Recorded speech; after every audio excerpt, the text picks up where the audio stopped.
Okay student, तो last time हमने embryo development dicot plant में स्टडी किया था, तो आज अपन एम्ब्रियो डेवलपमेंट मोनोकोट प्लांट का स्टडी करेंगे। Is that clear? तो ये भी बहुत सिंपल है अगर आपको डाइकोट का समझ आया है तो इसमें क्या होता है बच्चों, देखो कि जैसे ये जाइगोट है, ठीक है, वही बात, जाइगोट रेस्टिंग पीरियड के बाद डिवीज़न करेगा। और कौन सा डिवीज़न लेगा? ये ट्रांसवर्स। यही डाइकोट में था, जाइगोट ट्रांसवर्स डिवीज़न ले रहा है। ट्रांसवर्स डिवीज़न जब ये लेगा तो वही बात है बच्चों की, एक बेसल सेल बनेगी और एक टर्मिनल सेल बनेगी। ये कौन सी सेल बनेगी? Basal cell. और ये है टर्मिनल सेल। ठीक है, बेसल सेल किधर होगी? अभी डाइकोट वाला याद है ना आपको, माइक्रोपाइल की तरफ होगी। और टर्मिनल सेल किधर होगी? चेलेजल एंड की तरफ होगी। क्लियर? अब क्या होगा बच्चों, इसमें क्या होगा कि जो बेसल सेल हैं वो डिवीज़न नहीं करेगी आगे, वो इनलार्ज हो जाएगी और इनलार्ज होकर ये सस्पेंसर की फॉर्म में फंक्शन करेगी। यानी इसका सस्पेंसर अगर देखा जाए तो कितनी सेल का है? 1 सेल का है। और वहीं अगर हमने डाइकोट का देखा था तो उसमें बेसल सेल आगे डिवाइड होकर जो है वो 6 to 10 सेल का क्या बना रही थी? सस्पेंसर बना रही थी। तो ये डिफरेंस है दोनों में। क्लियर है ना? इसमें सस्पेंसर 1 सेल का ही होगा और वो बेसल सेल इसमें आगे डिवाइड नहीं होगी, केवल इनलार्ज होकर सस्पेंसर बना देती है। Is that clear? लेकिन जो टर्मिनल सेल है, वो जो टर्मिनल सेल है बच्चों, वो अब डिवाइड होगी इसमें। ठीक है, और वो ट्रांसवर्स डिवीजन लेगी। कौन सा डिवीजन लेगी? ट्रांसवर्स। क्लियर? तो अब देखो बेसल सेल तो इनलार्ज हो गई, ठीक है, और ये किसका फॉर्म बन गया बताओ? सस्पेंसर का।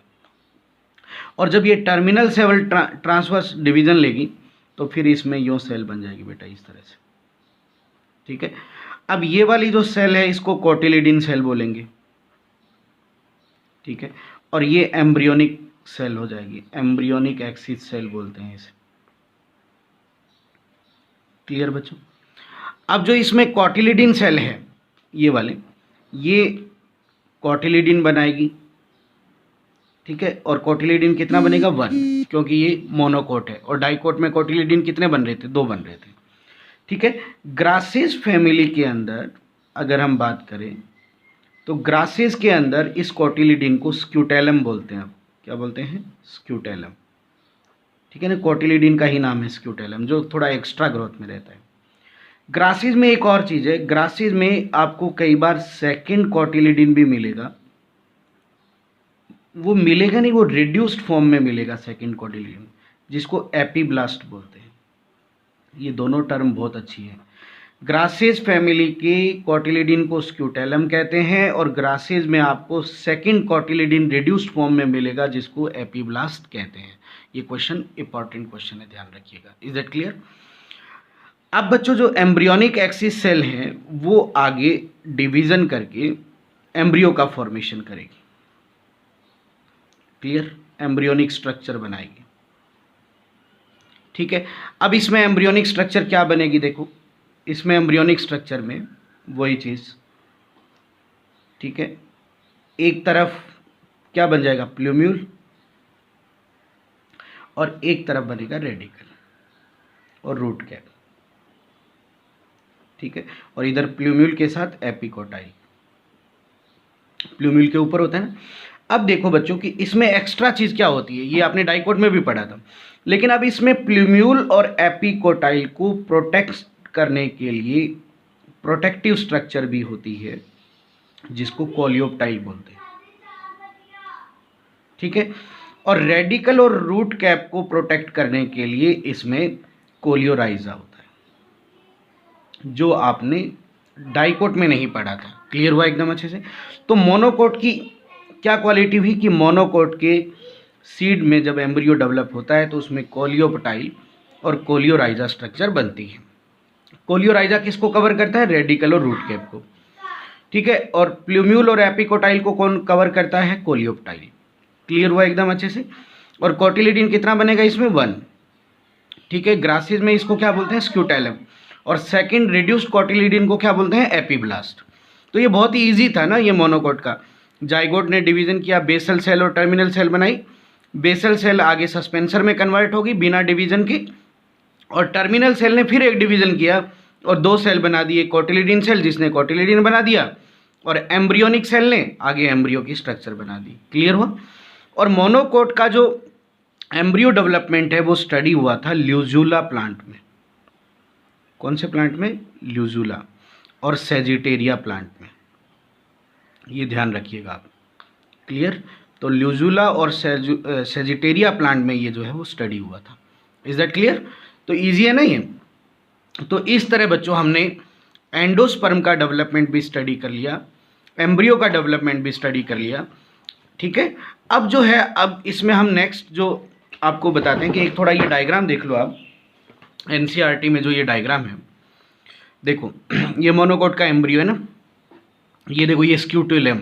स्क्यूटेलम क्या था? कोटिलिडीन था। ये देखो एक कोटिलिडीन हो गया। ये कोलियोप्टाइल। अब कोलियोप्टाइल किसको कवर कर रहा है? देखो शूट अपेक्स को। Is that clear? और शूट अपेक्स किससे बनता है? प्लूम्यूल से। Is that clear? इसी तरह देखो कि एपीब्लास्ट। एपीब्लास्ट मैंने कहा था ना, रिड्यूस्ड सेकंड कोटिलिडीन है ये, रिड्यूस्ड। क्लियर? ये केवल आपको ग्रासेज में देखने को मिलेगा। फिर ये देखो रेडिकल, है ना, और रेडिकल और ये क्या है? Root cap. और इन दोनों को प्रोटेक्ट करने वाला क्या है बताओ? कोलियोराइजा। Is that clear? तो इसमें एक्स्ट्रा क्या चीज़ होगी? कोलियोराइजा हो गई, और एक क्या है? कोलियोप्टाइल। समझ आया एकदम अच्छे से? तो ये है मोनोकोट का एम्ब्रियो, और डाइकोट का एम्ब्रियो मैंने आपको पहले बता दिया था। समझ आया एकदम अच्छे से? क्लियर? अब हम नेक्स्ट टॉपिक जो इसमें डिस्कस करेंगे वो है सीड। तो आइए आज हम सीड की बात करते हैं।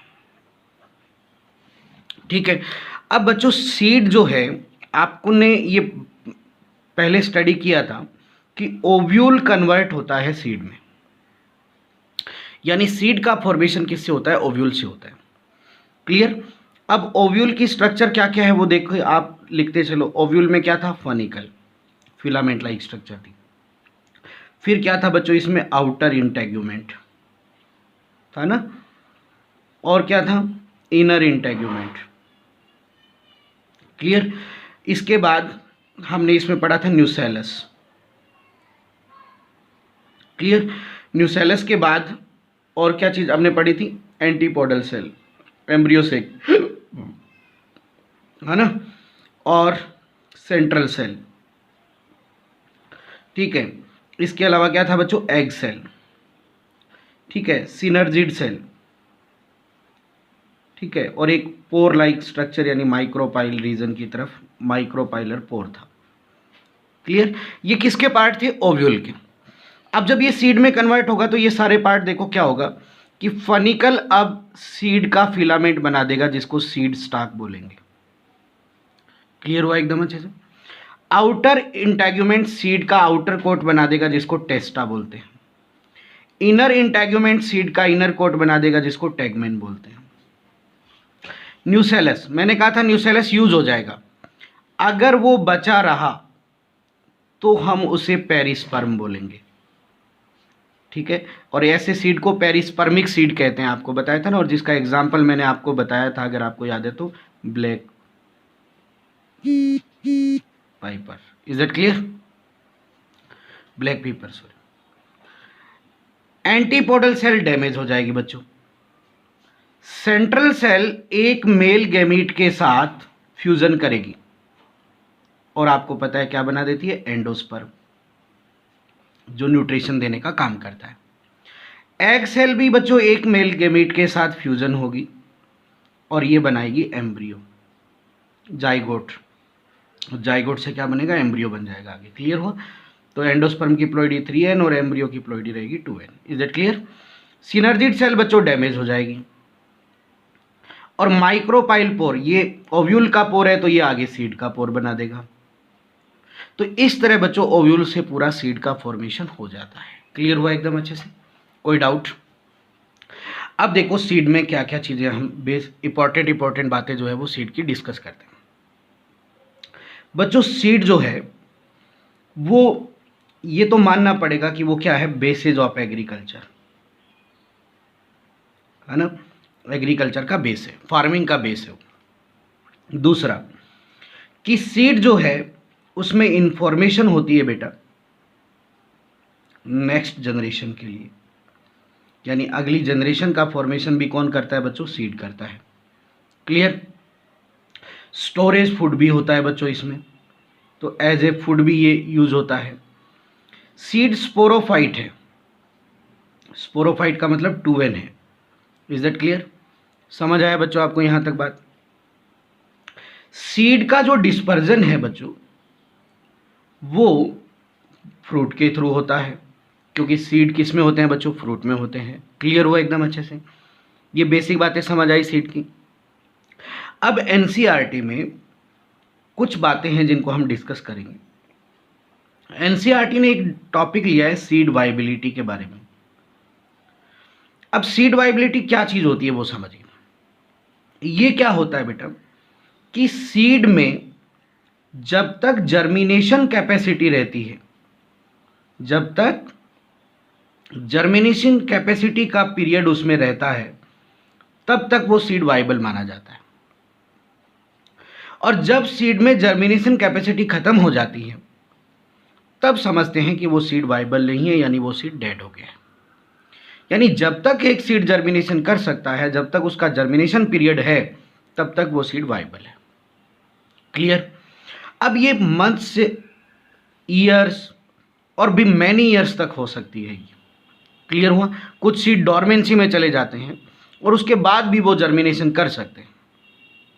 तो एनसीईआरटी में कुछ एग्जाम्पल्स हैं, वो अपन एग्जाम्पल्स देखते हैं यहाँ पर।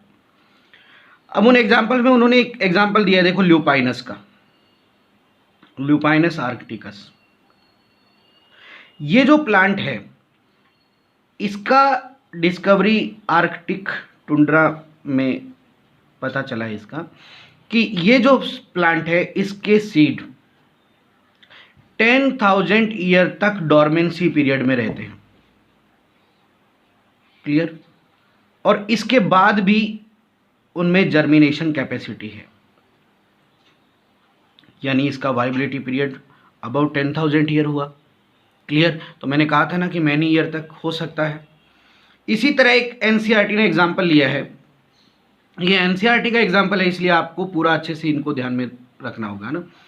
इसी तरह उन्होंने एक एग्जाम्पल लिया, देखो डेट पाम पढ़ा था हमने, क्या बोटेनिकल नेम था इसका? फोनिक्स डेक्टाइलिफेरा। अब ये जो डेट पाम है इसको बेटा स्टडी किया था किंग हेरड्स प्लेस। ठीक है, याद रखना ये किंग हेरड्स प्लेस। इसमें ये देखा कि ये 2000 ईयर की डॉर्मेंसी में रहकर, कितने टाइम तक डॉर्मेंसी में रहा था ये? 2000 ईयर। और उसके बाद भी इसमें जर्मिनेशन कैपेसिटी देखी गई। क्लियर हुआ एकदम अच्छी तरह से? तो ये मतलब बताया गया कि भाई मैनी ईयर तक भी सीड सर्वाइव कर सकते हैं। क्लियर हुआ एकदम अच्छे से? अब सबसे ज़्यादा सीड वाइबिलिटी का एक बार क्वेश्चन पूछा गया था, तो उसमें ऑप्शन था कि लोटस। लोटस में हाईएस्ट या बहुत ज़्यादा सीड वाइबिलिटी का एग्जाम्पल जो है वो लोटस का दिया जा सकता है। क्लियर हुआ? समझ आ गया? कोई डाउट? पल्सेज है, अगर हम बात करें ना पल्सेज की, है ना, सीरियल्स की बात करें, कीरेल्स बोलते हैं ना आप इन्हें, इनमें बहुत ही कम डॉर्मेंसी होती है, या अपन ये कहते हैं कि नेग्लिजेबल डॉर्मेंसी होती है। नेग्लिजेबल जो है वो डॉर्मेंसी पीरियड रहता है इनमें, या आप ये बोलिए कि इनमें डॉर्मेंसी पीरियड नहीं होता है ना। तो ये आप जस्ट कल्टीवेशन के बाद इनको ग्रो करवाया जा सकता है। क्लियर हुआ एकदम अच्छे से?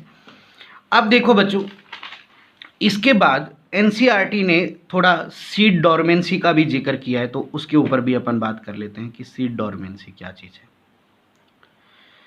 सीड डॉर्मेंसी पीरियड वो पीरियड होता है बच्चों की जब वो जर्मिनेशन नहीं करेगा। उस पीरियड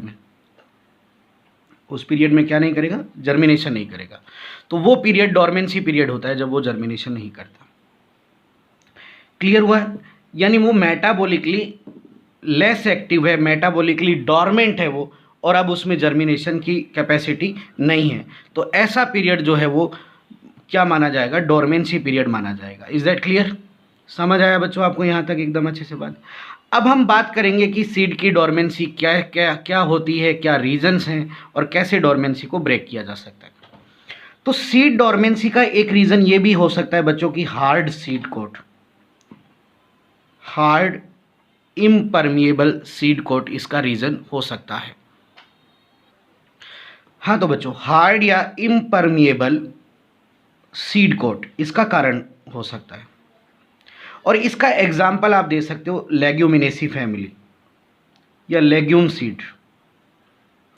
क्लियर, समझ गए ना। तो हार्ड सीड कोट है तो वो वाटर एब्जॉर्ब नहीं कर पाता है और इस वजह से वो डोरमेंसी में रह सकता है।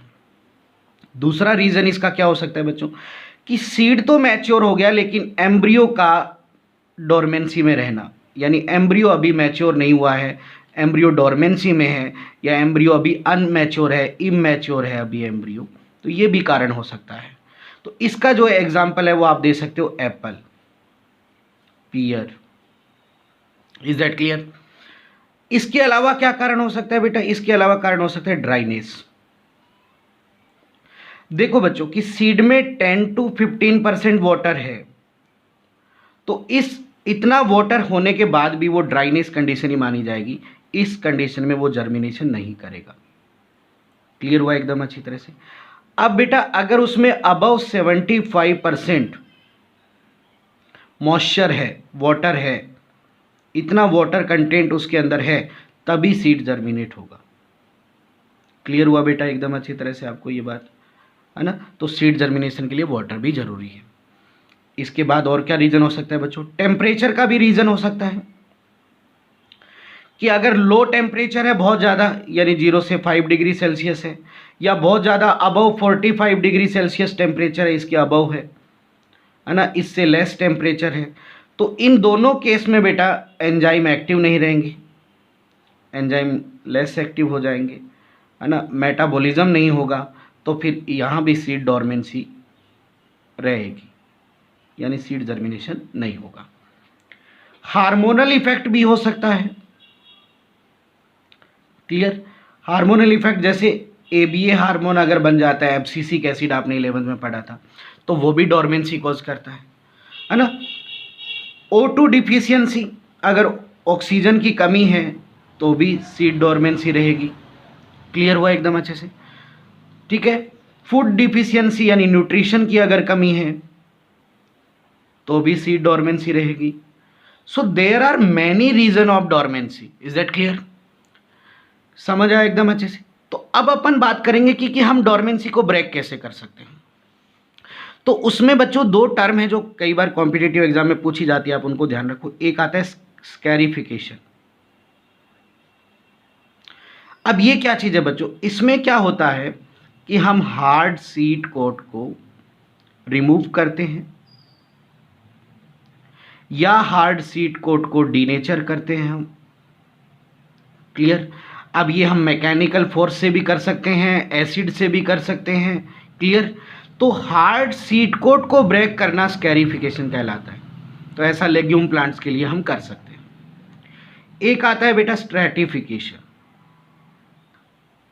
ये क्या चीज है, इसमें क्या होता है बच्चों, जो बाकी मैंने अभी आपको कमियां बताई थी उनको दूर करना है। जैसे हम वाटर प्रोवाइड करवाएंगे, हम उसे न्यूट्रिशन प्रोवाइड करवाएंगे, है ना, उसे ऑप्टिमम टेम्परेचर देंगे, ऑक्सीजन प्रोवाइड करवाएंगे। क्लियर, तो ऑल्टरनेटिव टेम्परेचर, ऑक्सीजन ट्रीटमेंट देना, वाटर प्रॉपर देना, न्यूट्रिशन प्रॉपर देना, ये सब ट्रीटमेंट करके हम सीड का जर्मिनेशन कराते हैं, यानी डोरमेंसी ब्रेक कराते हैं। तो इस मेथड को हम स्ट्रेटिफिकेशन बोलते हैं। Is that clear. हम जिब्रेलिन हार्मोन भी यूज कर सकते हैं बेटा इसके लिए, आपने 11th में पढ़ा था ना, जिब्रेलिन हार्मोन का ट्रीटमेंट भी कराया जा सकता है। तो इससे भी जो है सीड का जर्मिनेशन कराया जा सकता है। क्लियर हुआ एकदम अच्छे से। तो ये जो है वो इन मेथड से डोरमेंसी ब्रेक की जा सकती है, डोरमेंसी को ब्रेक किया जा सकता है। यानी ये मेथड जर्मिनेशन के लिए है, यानी सीड में जर्मिनेशन इंड्यूस किया जा सकता है। क्लियर है एकदम अच्छे से, कोई डाउट बेटा किसी तरह का। लाइट इफेक्ट है जो मैंने फोटोसिंथेसिस में पढ़ाया था आपको, वो भी आपको ध्यान रखना है ना, तो इसका यहाँ पर मैं उसका डिस्कशन नहीं करूँगा। क्लियर हुआ। यहाँ तक आपको बात समझ आई। अब थोड़ा सीड के जर्मिनेशन के ऊपर भी क्वेश्चन आ जाते हैं, तो उनको भी थोड़ा देख लीजिए आप। सीड का जर्मिनेशन जो है बच्चों, उसमें 3 तरह के क्वेश्चन पुट हो जाते हैं, तो आपको तीनों टाइप आपको मैं बता देता हूँ। एक आता है एपीजियल जर्मिनेशन, ठीक है, एपीजियल जर्मिनेशन। एक होता है बच्चों हाइपोजियल जर्मिनेशन,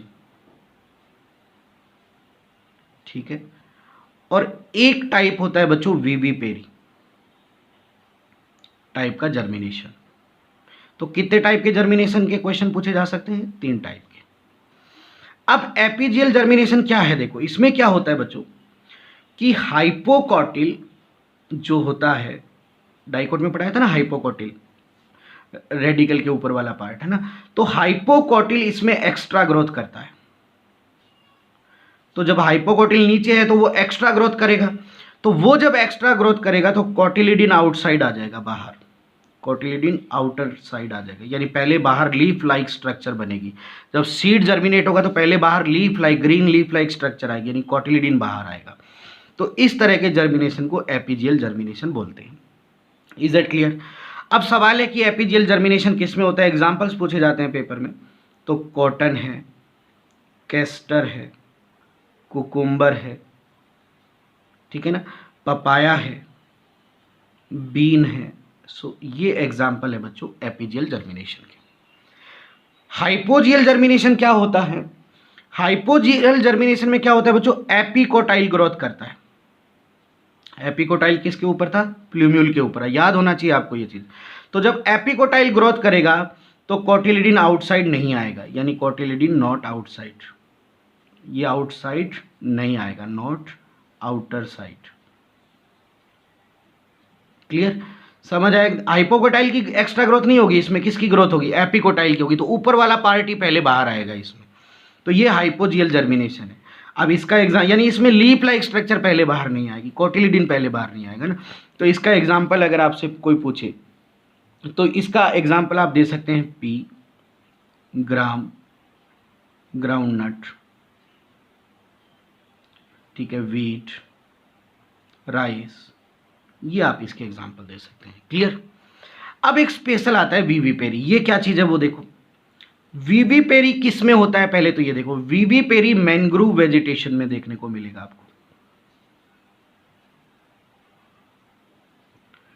मैंग्रोव वेजिटेशन, यानी इसका एग्जाम्पल आप दे सकते हो राइजोफोरा प्लांट। राइजोफोरा का ही क्वेश्चन पूछ लिया जाता है। अब ये प्लांट क्या होते हैं, दलदल एरिया में रहते हैं ज़्यादातर, और दलदल एरिया में यहाँ पर ऑक्सीजन की कमी रहती है, O2 डिफिशियंसी रहती है। तो ऑक्सीजन की कमी है, तो अगर इनके सीड सॉइल में गिर जाएंगे तो वो जर्मिनेट नहीं होंगे। तो इनमें क्या होता है बच्चों कि जो सीड का जर्मिनेशन है वो फ्रूट में ही हो जाता है, इनसाइड फ्रूट, फ्रूट के अंदर ही जर्मिनेट हो जाएगा वो। सॉइल तो जर्मिनेशन के लिए आइडियल है नहीं, तो जर्मिनेशन कहाँ हो जाएगा? फ्रूट में ही हो जाएगा, है ना, फिर सीडलिंग नीचे गिरेगा। तो इस तरह के जर्मिनेशन को विविपेरी टाइप का जर्मिनेशन बोलते हैं। क्लियर हुआ? तो ये थोड़ा आज सीड का टॉपिक पढ़ा था। नेक्स्ट लेक्चर में हम फ्रूट के बारे में बात करेंगे। Thank you.